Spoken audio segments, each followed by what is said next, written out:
One little thing I forgot to add on, which I don't know where I will cut this into the video, but I wanted to say you should get a 135 lens. It's a very weird focal length, but on crop sensors and with your speed booster, it's going to be closer to a 200mm lens, which is nice for that background blur.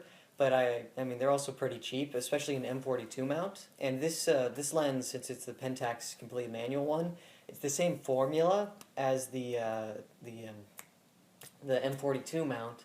So if you can find a Pentax M42 SMC, super multi-coated, that's an important part to get rid of aberrations and stuff. I would highly recommend it. They're not as big as you'd imagine. You could probably get a 2.5 or 2.8, and it's not extremely fast, but it's pretty fast. And it's going to get that nice background blur. It's a fun focal length to work with, and they're cheap because people don't use them anymore. They're great for film. For crop sensors, it's a little weird. But I think this works pretty well. So, there's that. I'm going to go add this into a random part of the video. I don't know where. Maybe after the time lapses. Go ahead.